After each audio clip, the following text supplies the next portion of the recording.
Popes can expect to have elaborate, highly ritualized funerals, but it's safe to say that none of them banked on popping in their coffin, rotting in plain sight, or being dug up, dressed up, and put on trial. While popes can dictate some details of their funeral ahead of time, the force of history is pretty strong when it comes to papal send-offs, and most popes go with long-held traditions. A pope's body will be dressed in religious garb he would have worn during life. It's then placed inside 3 coffins. First, he would be placed inside a simple wooden one. The second coffin would be a fancier one made of zinc.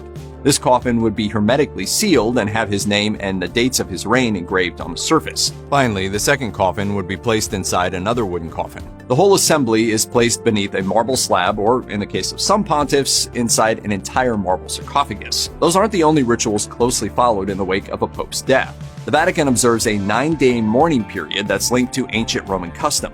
It typically involves a public viewing. The funeral itself must be held between the 4th and 6th day after the pontiff dies, though it's unclear why. After the service in St. Peter's Basilica, the pontifical coffin is carried out through the ominously named Door of Death for its final interment beneath the church. According to the Church, after death, the Pope's bodies may be preserved for possible future veneration. Though the term is carefully vague, many interpret it as the collection of holy relics from the remains of previous pontiffs. Relics, after all, have proven to be pretty big spiritual business throughout the Church's history. These relics are believed to be a direct physical connection to a saint and can be drawn from any number of body parts, from St. Anthony's tongue to St. Catherine's head to even the bones of the first Pope, St. Peter. It's more than just reading about him. It's something that's still physically present. Like it's literally his arm. This may be why Pope Benedict XVI, who famously resigned from his post in 2013, learned that his organ donor card was no longer accepted. Federico Lombardi, the chief spokesman for the Vatican, claimed it had nothing to do with the possibility that Benedict's future remains would be reserved for relic collection if he were declared a saint, but that did little to dispel the theory.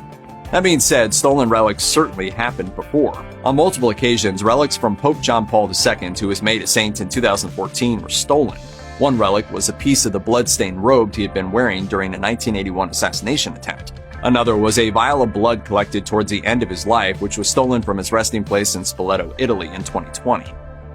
People really loved Pope John XXIII. They loved him so much to the point where he became known as the Good Pope for his welcoming nature and relatively liberal attitudes. He was the Pope who convened the Second Vatican Council, which sought to bring Catholicism in line with more modern ideals. He moved the church furniture around and took Latin down a peg in favor of regular language.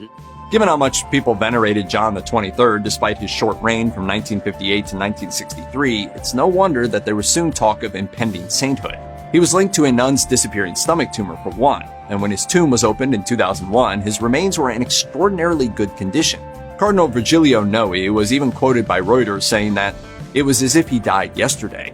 However, the Church has remained skeptical about incorruptibility. ABC News reported that John XXIII's remains weren't embalmed, but had been treated with formalin for public viewing, whereas the Irish Times goes so far as to say that he was heavily embalmed, while the Vatican reminded everyone that John XXIII's remains were also hermetically sealed inside multiple coffins.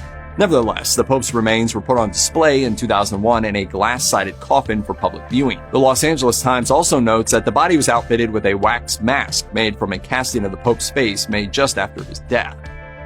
The Catholic Church doesn't have an official policy regarding whether or not a pope's remains should be embalmed. However, a number of recent popes have been fully embalmed after their deaths, including all 4 popes preceding John Paul II. The embalming process requires removing nearly all blood and other bodily fluids from the remains and replacing them with a preservative solution that contains dye meant to give the body a more lifelike appearance. But John Paul II appears to have not been fully embalmed. According to the Vatican, his body was only prepared for a public viewing. This vague statement leaves room for interpretation, but it's likely that the Pope's body was given some sort of preservative treatment to keep it in a presentable state. After all, Pope John Paul II died in 2005, when reporters and news cameras could broadcast any issues spotted during the public viewing, as thousands of people were filing past his remains. While some visitors reported telltale signs of deterioration, it appears that whatever was done to Pope John Paul II's remains worked far better for him than for other popes who experienced similar preparations. In theory, a final resting place should truly be final, but that's not always the case. Within the Catholic Church, a pope may not rest in a single spot forever. For example, if a pope is subject of a sainthood cause, their body may be removed from its burial place multiple times over the decades. Vatican officials may want to exhume a pope's remains for public veneration or to inspect the remains for signs of sainthood. Consider the remains of St. John Paul II. Before he was officially canonized in 2014, his body was removed from the crypt of St. Peter's Basilica and placed back in front of the church's main altar. With beatification achieved, the coffin went into a new burial spot in a nearby chapel, with a marble topper from his old sarcophagus sent to the pontiff's home country of Poland. Though much is made of the ancient and storied traditions that are a part of life in the Vatican, things can and indeed do change. Sometimes these changes are sweeping, even monumental, like those enacted by the Second Vatican Council in the 1960s. Vatican II, as it's often been called, loosened rules for some religious order members and allowed for Mass to be held in local languages and not just Latin. This was controversial, and some conservative members of the Church continue to complain about the changes even today. Then again, sometimes changes to tradition seem small but have big consequences later. Take Pope Pius X, who died in 1914 and refused to allow embalmers to remove his internal organs and preserve them in separate jars. This was a well-established practice at the time and had been enacted in the wake of previous popes' deaths. But Pius X thought it nothing short of grotesque, and his successors seemed to agree. Yet, where the body of Pius X seems to have suffered no great damage from remaining intact, other popes' bodies, with quickly deteriorating organs still inside them, wouldn't be so fortunate. No one seems to know why Riccardo Galeazzi Lisi was put in charge of embalming the Pope. The scheming and competent personal doctor of Pius XII wasn't a figure who inspired confidence. In fact, it was eventually revealed that he was behind the deathbed photos of the pontiff that were leaked to the press in 1958. The embalming was a disaster, not least because Galeazzi Lisi was a quack who'd made promises he simply couldn't keep. Together with another presumably incompetent surgeon, he had developed an aromatic osmosis method that had supposedly been used by the ancients. It basically required that someone dress the body in various oils, then wrap it in a sheet of plastic with no injections or incisions. The process did absolutely nothing to slow down the decay of the remains. Ultimately, it produced smells so bad that members of the Swiss Guard reportedly fainted while standing guard round the coffin. Even worse, the Pope's remains were so bloated with gases produced by decomposition that they popped inside his coffin during his funeral procession. Galeazzi Lisi and associates hastily re-embalmed the remains, but it was still pretty awful. Some even reported that Pius XII's remains had turned a lurid emerald green because of Galeazzi Lisi's lackluster ministrations. While there's plenty to shake one's head at when it comes to relic hunting and experimental embalming, nothing measures up to the infamous Cadaver Synod. It essentially began in 897 CE, when Pope Stephen VI decided that his predecessor, Pope Formosus, had committed a great sin. Formosus had once been a pretty powerful bishop. In fact, Pope John VIII was so worried about his influence that he had Formosus excommunicated. We declare him excommunicate and anathema.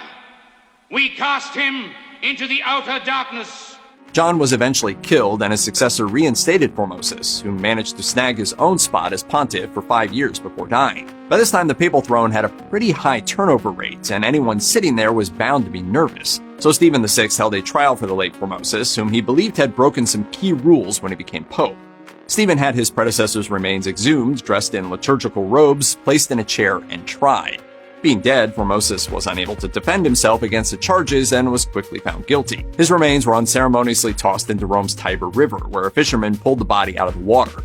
Formosus' remains were soon linked to reports of miracles. Stephen, however, was unsurprisingly felled by an uprising, after which the body of Formosus was reinstalled in a tomb beneath St. Peter's Basilica.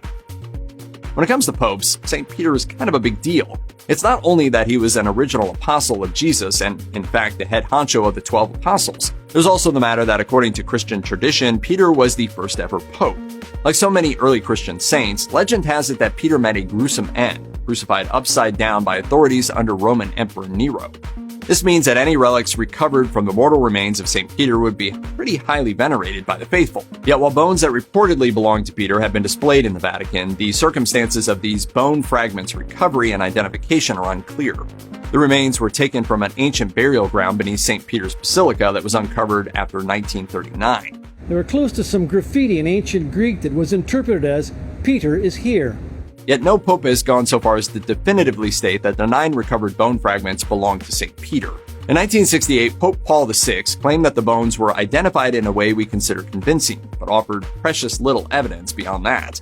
Skeptics remain, skeptical, while believers will have to decide whether or not they want to take it as a matter of faith. Pope Paul VI's remains were only lightly embalmed after his 1978 death. While it seemed to work out decently enough for one